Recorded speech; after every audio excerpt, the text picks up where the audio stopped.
I decided I was going to have a summer holiday this time round, and this year I'm killing it with the travel. And I haven't had a summer holiday in God knows how long, if ever.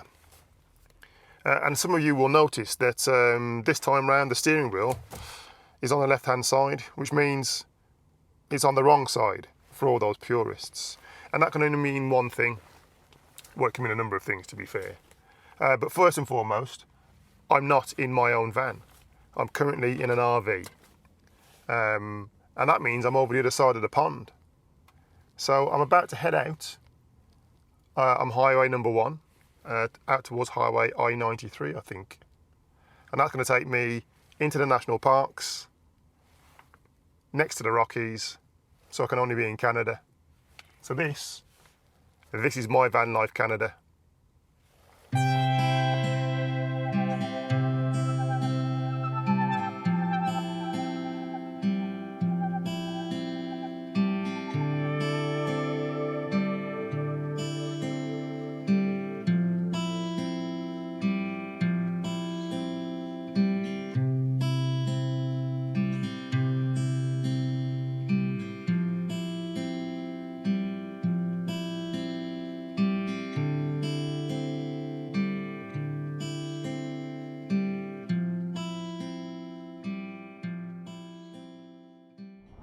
So why Canada? Well, why not?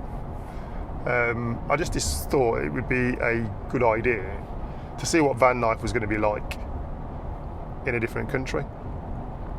There is so much land here, it is untrue. And unlike England, and actually I liken to France, it's well set up for camping. Now clearly, this isn't a camper van, this is an RV, a little bit bigger, or a little bit bigger than my van anyway. This is a Ford, can't remember the make of it, but it's a 6.7 litre beast. And although it'd be nice to thrash this beast, the brakes are like cheese, so I'm not going to, and it handles, handles like the Mary Rose. It's got the cab on the back, as I say, it's a truck, and it's got the actual caravanette affair on the back, and the side kind of comes out, so that's quite niche. It's actually quite tidy inside, so yeah, quite happy with the vehicle itself. I don't know how much or how many miles the tank is going to hold, but we'll see. I think the itinerary thus far is to get onto the main highway and head into the national parks, starting with Banff. There's a lot of glaciers and all sorts of things knocking around here, and then end up in Jasper, which is about 400 and odd kilometres northwest, and then see what goes on from there.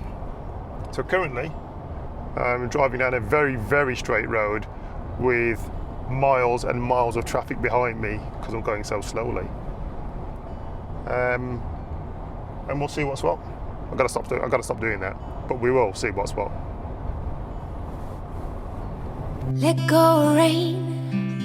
It's not your song to sing no more. Goodbye, blame. Weights can't lift you up, but you can find a way to drop them. Can you feel the wind? Say you do, it's how it all begins. Then comes reason, then purpose. Well, you will find your way. In the meantime, may the sun bless you with its rays. It's how we learn. It has to hurt, it has to hurt. Every single turn. Don't beg your pardon. You're not someone's victim. It has to hurt. It has to hurt.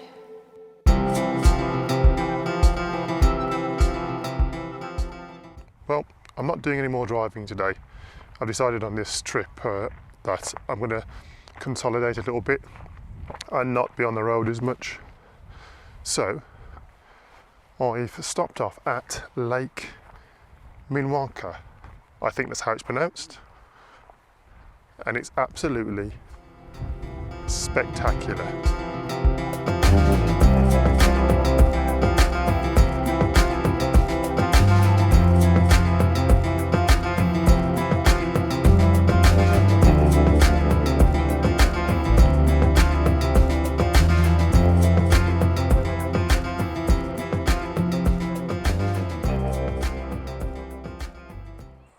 Well, another apology, it would seem.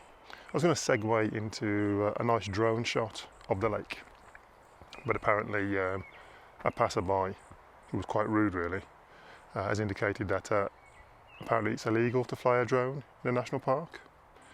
Now I haven't seen that anywhere, and I definitely wasn't told that I couldn't fly a drone when I came into the park, but save upsetting anyone, I've gone and put it away, so no drone shots just yet.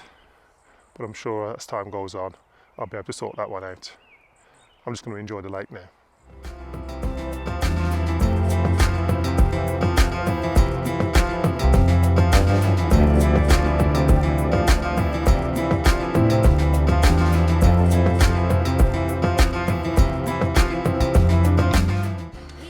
You've got to love this place. Not even a day in, and it's gorgeous.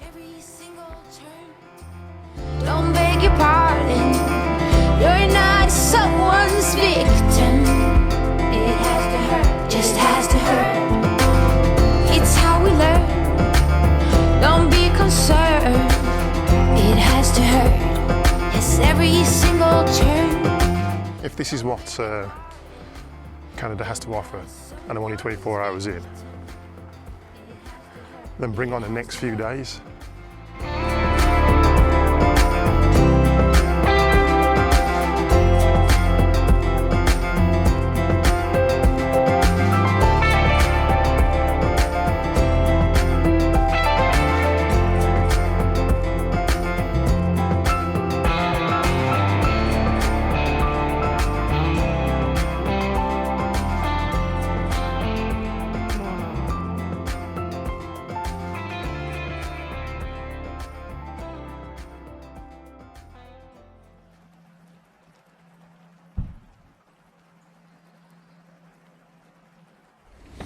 Well, a great day yesterday, great start to the day, or the trip. Still in the campsite, gonna have some breakfast now, a cup of coffee and whatnot, and then look at hitting the road. I mentioned summer holiday earlier on, and my first one in a number of years. And today apparently is the first day of summer over here in Canada. But with that summer also comes the weather, and apparently it's also the rainy stroke monsoon season, so I've been told by some of the locals. And that doesn't cause any problem at all for me, I suppose, other than the fact that it's now rained consistently, non-stop, since 9:30 last night, and it's now 8 o'clock in the morning, or thereabouts. So we'll see what that brings, but that's not going to stop the fun. Rain doesn't stop play, as far as I'm concerned. So I'm going to hit the road shortly and have a look at this wonderful place. I'm not sure whether or not I'm going to do the usual kind of vehicle montages and whatnot. I'm having problems kind of mounting the GoPro. The sticky suction cup doesn't work, as it were. So I'll have to suck it and see in relation to that. But yeah, into the rain we go.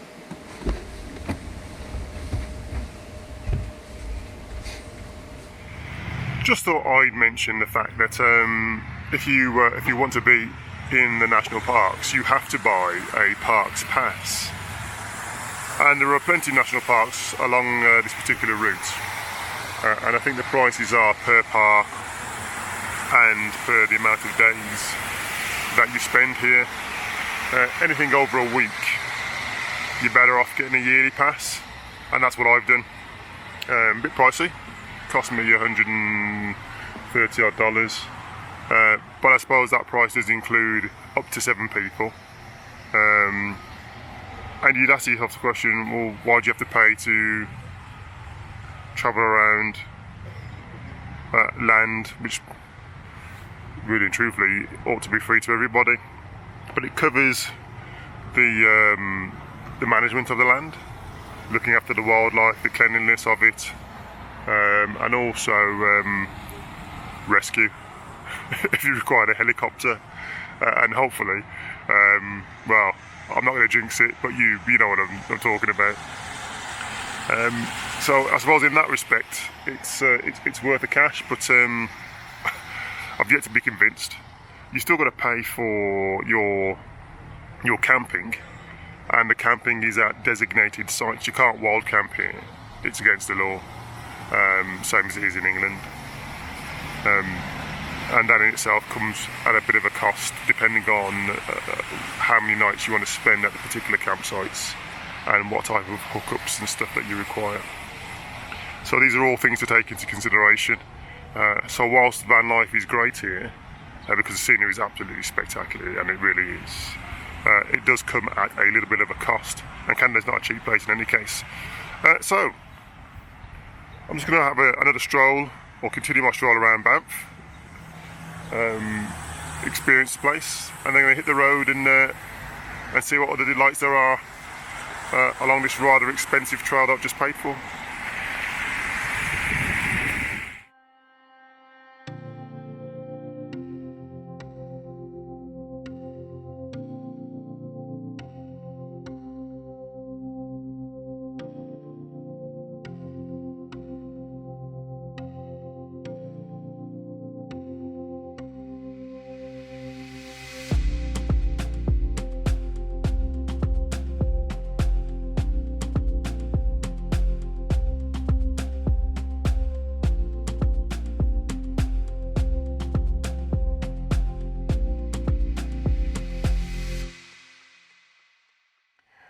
I've just pulled up in the Red Streak campsite, which is down by Radium Springs, and as that name suggests, there is a spring not too far away from here. It's a hot water spring.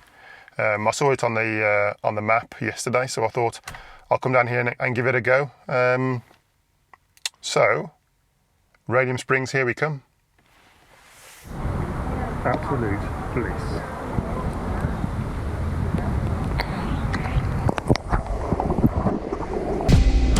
Remember the good days. I wish that we could go back. I know I'm not perfect, but at least give me a try.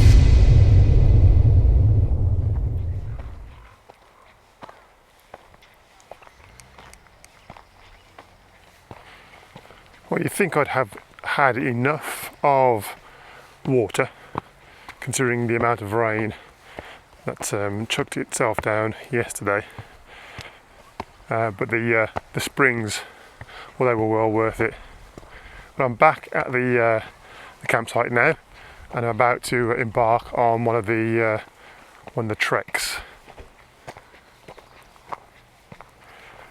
Weather's fantastic, but I believe probably only got this kind of weather tomorrow, and then it's back with the snow and rain. So onwards and upwards.